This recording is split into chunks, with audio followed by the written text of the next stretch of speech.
ماہ رجب کوئی عام مہینہ نہیں، اس ماہ کی پہلی تاریخ کو جناب اہل بیت عظیم فرد حضرت سیدنا محمد باقر رضی اللہ تعالی عنہ دی ولادت با سعادت دی مبارک نی پہلا رجب المرجب دنی ہے، اور 3 تاریخ کو ہی غالباً حضرت اویس کرنی دا عرس مبارک بھی ہے، اور 4 تاریخ کو حضرت امام شافعی دا بھی، اور 13 رجب کو جانتے ہو کہ حضرت علی دی ولادت با سعادت بھی ہے، اور 27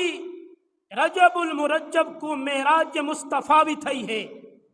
یہ مہینہ کوئی عام مہینہ نہیں، بڑی عظمت اور شانہ والا مہینہ ہے۔ روایات اندر آندے کہ اس مہینے دے اندر اللہ کریم اپنی رحمت دے دروازے کھول دیں دے۔ فرمایا نبی کریم صلی اللہ علیہ وسلم دی ذات پاک نے فرمایا 5 راتاں ایسے ہیں جن دی اندر رب دی ذات اپنے بندیاں دی دعائیں کو شرف قبولیت عطا فرمیندہ ہے۔ 5 راتاں ساریاں اللہ کریم نے بنائیں، دین بھی سارے رب نے بنائیں، لیکن فرمایا چند راتاں دا اپنا مقام ہے۔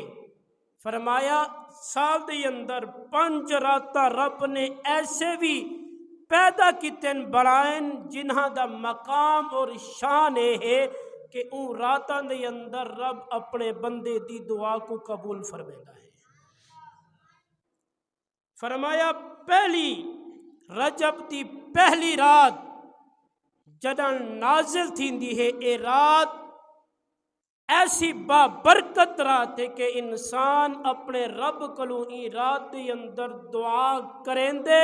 ان دا رب ان دی دعا کو مستجاب فرما چھڑیں دے۔ پہلی رات کے لیے ذرا بولو چاہ پہلی رات جڑی دعائیں قبول تھی نن اوہ رجب دی پہلی رات، اور فرمایا دوجی رات فرمایا ماہ شعبان دی درمیانی رات، 15 دی رات شعبان المعظم دی 15 دی رات بھی ایسی بابرکت رات ہے جس رات انسان دے دعائیں بارگاہ ربوبیت دی اندر شرف قبول کیتیاں ویندے۔ اور فرمایا تیجی رات جمعۃ المبارک دی رات بھی ایسی بابرکت رات ہے، فرمایا این رات بھی کوئی بندہ اگر اپنے رب کو دعا کریں دے رب ان دی دعا کو قبول فرما چھوڑے دا ہے۔ اور فرمایا چوتھی رات میرے اور آپ نبی صلی اللہ علیہ وسلم نے فرمایا چوتھی رات عید الفطر دی رات ایسی بابرکت رات ہے، اے رات بھی ایسی عظیم ہے انسان دعا بارگاہ ربوبیت دی اندر کرے رب ان دی دعا کو شرف قبولیت عطا فرما لیتا ہے۔ اور فرمایا 5ویں رات قربانی والی رات، اے بھی ایسی مقدس اور عظیم رات ہے کہ جس رات اللہ اپنے بندیاں دی دعائیں کو قبول فرمائندہ ہے۔ پتہ چلیا ماہ رجب ایسا مقدس یعنی ابتدائی رات ہی ایسی عظیم ہے کہ انسان جو بھی دعا اپنے رب کلو کرے